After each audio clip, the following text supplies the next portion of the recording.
The gate opens. There is no sound.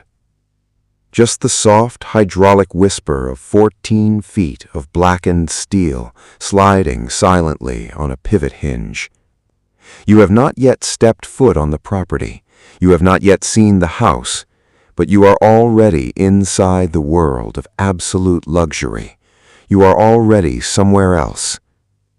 Before you lies a driveway. Not a driveway in any conventional sense, a half-mile curve of honed limestone, lit by invisible lighting embedded in the stone itself. The stones are warm, the light is golden, and the driveway curves upward, always upward, so that your eye is drawn to something you cannot yet see, a house, a structure, something that commands attention simply through its absence. Over the next 45 minutes, we go inside. We move through some of the most extraordinary private residences ever built in Los Angeles and Beverly Hills. Properties where architecture reaches something beyond mere function, where design becomes philosophy, where space becomes currency, and the arrangement of that space says everything about the person who commands it. These are not homes designed for comfort alone. These are statements, manifestos, built by people who have decided that if you are going to occupy space on this earth, you might as well do it in a way that reflects your understanding of what beauty means. The gate closes behind you. The outside world has been left behind. You are now inside a private world.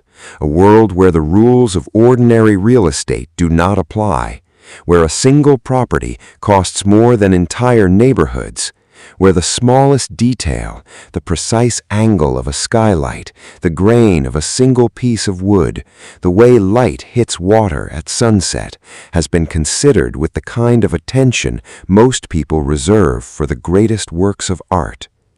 Because in Los Angeles, at the highest level of real estate, these homes are art.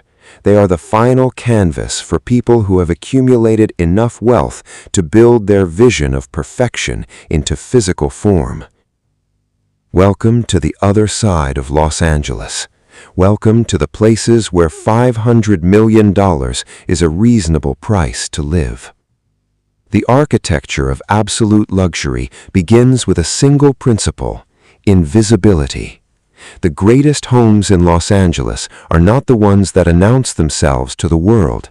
They are the ones that disappear, that blend so seamlessly with their landscape, with the sky, with the light itself, that you cannot tell where the building ends and the world begins. This is the guiding philosophy behind the estates we are about to see. The perimeter wall, 1,600 linear feet of hand-laid basalt stone, is designed to be completely invisible from the street. The house itself, though 40,000 square feet, presents itself from the driveway as a single horizontal line, wide and low, and almost humble in its refusal to dominate the landscape. And that is the first thing the ultra-wealthy have understood that everyone else has not. True power does not need to announce itself. The entry to these homes is a lesson in restraint. A single pivot door, 14 feet tall, 4 feet wide, made from a single slab of blackened steel. One person is sufficient to open it. The door weighs 1,100 pounds, yet moves on a hydraulic pivot that requires the pressure of a single finger. This is engineering as poetry. This is the demonstration of absolute control expressed in the language of physics. Inside, the entry hall extends 100 feet. It is completely empty. No furniture, no art, no decoration of any kind, just the floor. 4-inch slabs of Calac de Oro marble, book-matched so that the veining mirrors perfectly across each seam. And the light, a skylight running the entire length of the ceiling, a column of pure California daylight that shifts throughout the day, falling on the marble in different patterns at different hours. This room serves no functional purpose. It is a test, a transition, a moment of arrival that tells you you have entered somewhere different now. The rules of ordinary space do not apply here. As you move deeper into the home, the architecture begins to reveal its true nature. The living spaces, because these are living spaces designed for actual human habitation, though that fact seems almost incidental to their grandeur, are organized around a single principle, the view. In Los Angeles, the greatest luxury is not the building itself, it is the view, the ability to wake up, step outside, and see 40 miles of the Los Angeles basin spread before you. The ocean on one side, the mountains on the other, the entire grid of the city glowing below. The homes are designed with 3, 4, sometimes 5 walls of floor-to-ceiling glass. The glass is so clear, so perfectly transparent, that the boundary between interior and exterior almost disappear. You are inside, and yet you are also outside, floating above the city, suspended in the light and the air and the endless view. The kitchen in a home like this is a space designed for a professional chef. 8 burners, a separate prep kitchen, a wine cellar holding 8,000 bottles, temperature controlled to a precision of 0.5 degrees. The marble counters are single slabs, each weighing over 2 tons, flown to Italy on chartered aircraft because the logistics of transporting them commercially would risk even a single microfracture.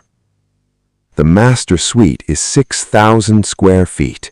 A bedroom, a sitting room, a study, 2 bathrooms, 2 dressing rooms, a private terrace with its own pool, a fireplace, and a single window that frames perfectly the moment of sunset over Los Angeles.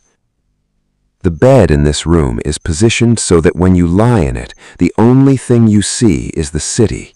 And at night, when the city lights have come on, you lie in bed and the city itself becomes the view, becomes, in a sense, your view of infinite wealth translated into visible light. The bathrooms, plural, because at this level you do not have one bathroom, you have multiple, are carved from single varieties of stone, pietra serena, white marble, granite. One bathroom features a soaking tub made from a single block of stone, positioned before a window that shows only sky. When you lie in this tub, the only thing you see is the horizon. The illusion created is one of infinite space, of your body suspended in air and light, with nothing below but sky. As you move through these homes, you begin to understand what has actually happened.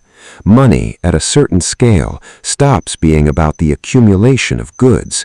It becomes about the control of space and the control of light and the elimination of anything that is not essential. The rooms are spare, minimal, sometimes containing just a single piece of furniture, but that single piece is made from materials that took years to source. A table made from a single slab of stone that was excavated from a specific quarry at a specific time when that stone had the exact quality the designer demanded. The art on the walls, and there is art, displayed with the kind of precision you would find in a museum, is original, not prints, not reproductions, actual commissioned works by artists whose names sit among the 15 most valuable in the world. Pieces that cost $15, $20, $30 million, displayed in a private home that only the owner and their intimate guests will ever see. The gardens are not gardens in any conventional sense. They are landscapes designed to the same level of precision as the interiors. Trees have been placed at exact angles. Water features have been carved into stone at exact depths so that light reflects through them in exact ways. A single bench made from a single block of stone sits positioned so that the view of the garden and the city beyond is perfectly framed. The pools, because at this level there is never just one pool, are treated as architectural elements rather than recreational amenities. An infinity pool at the edge of a cliff seems to fall directly into the city lights below. An indoor pool beneath the house, accessed by an elevator, sits in a humidity-controlled chamber where no exterior light penetrates. It is a space designed entirely for the sensation of being underwater, of pure aquatic experience disconnected from the world above. The technologies integrated into these homes are invisible. The walls are equipped with sensors that adjust lighting, temperature, humidity, and air quality throughout the day in response to the position of the sun and the time of day. The climate control system operates at a precision that maintains the interior within 0.2 degrees of the target temperature continuously. The security systems are redundant, encrypted, military grade. Yet none of this is visible. You do not